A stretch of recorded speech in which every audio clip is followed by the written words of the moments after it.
Hey everybody, how's it going today? My name is John and I am your crypto security advisor.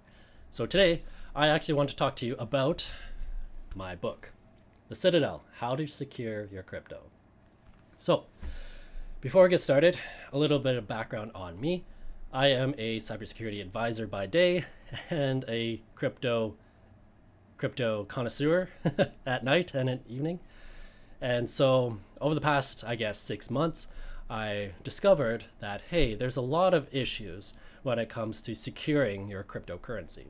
Now, if you're a beginner in crypto, this, video is not for you. This book, although it does cover the basics, once again, it's kind of not for you. However, if you are an intermediate and you're already dabbling in cryptocurrency, or even if you're an advanced player in the field, this book is certainly for you. So, what do I mean by how to secure your crypto? Well, I'm briefly just going to go over the chapters in my book here. And actually right now I have my author's copy, so it says not for resale. I made quite a few changes since then, but let me just go over this briefly. So why did I call it the Citadel? Well, it actually comes from a meme. If you just Google the Citadel meme, cryptocurrency, you'll come up with this almost evil looking tower called the Citadel, and it goes up the ranks. So at the very bottom of the Citadel, you have what's called the no coiner. So someone who doesn't own any cryptocurrency. Quite sad. And slowly as you work your way up the ramp towards the Citadel, you see varying degrees of how much Bitcoin someone would have. So for example, you would start with like not even a percent of a Bitcoin, so like 0.1% of a Bitcoin, and then you'd go up to 1%, and then 10%, and then all the way up until you have one Bitcoin. And then once you have one Bitcoin, you are officially a part of the Citadel. So in my book, I cover that, and even though it's a meme, the premise behind it is actually quite correct. You want to cultivate crypto over time, regardless of the price. For example, it's called dollar cost averaging. So let's say you buy Bitcoin. Let's say you put in $10 a Bitcoin every day or $100 a Bitcoin every week. Over time, you're cultivating crypto. The price fluctuates, right? Up and down. But over the long term, you're cultivating more Bitcoin. And that is very important because if you look at Bitcoin's chart over the long term, all you see, it's going up. It's going up in price. And it seems to be going up in price almost indefinitely for the next 100 years or so, in my opinion. Again, what I say is not financial advice, and what I say in this book is certainly not financial advice, and I reiterate that 2 or 3 times throughout the book. But moving on to the second chapter is how to buy crypto.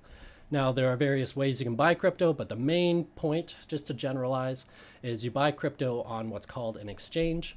So you might have heard of something called Coinbase, or in Canada here, it's called CoinSquare. It's an alternative. There's also crypto.com. There's also Gemini, there's Kraken, there's plenty of exchanges. And I go through in detail how actually to do that. Now, a lot of times with these exchanges, they're what's called a software as a service. So you log in, you create an account, and you do your transactions. Well, guess what? Your account might not necessarily be secure. You want to make sure you have strong passwords. You want to make sure you have what's called multi-factor authentication enabled on your account, and other security configurations as well. Chapter 3 goes into storing your crypto. Now, you can store your crypto on an exchange. However, we've seen in the past that these exchanges, oftentimes they fail. Oftentimes they'll go under maintenance and you won't have access to transact for a number of hours or even a number of days. Oftentimes these exchanges go bankrupt. We see that with Cryptopia. I was one of the victims there, still waiting for like my $100 of Bitcoin that I had a number of years ago from that. And so what we want to do is we want to take our crypto off the exchange in what's called a wallet, where we have control over it. And so in that chapter, I go through how to actually do that and the various reasons why. Chapter 4 is selling your crypto. Now, it seems very straightforward. It's like buying a stock. You buy it, you wait six months, a year, till you want to sell it, and then you go and sell it click of a button, right? Well, now that we're taking our own custody of our coins, there's various things that we have to do prior. There's a bit more work on our end in actually securing our crypto. Chapter 5 is called, well, securing your crypto. And so I dedicate a whole chapter specifically to what cybersecurity is and best practices in cybersecurity, because anything to do with our personal identity or any way how we interact with the online world will affect our crypto. I actually talked to 3 to 4, I think it was 4 guys, about a week or 2 ago, how they got wrecked. And if they actually followed the steps that I provide in this chapter, they would have avoided hundreds of thousands of dollars in being hacked. Like, they could have saved themselves. But unfortunately, a lot of people are not cyber aware. They don't understand that clicking on links just willy-nilly is a bad thing.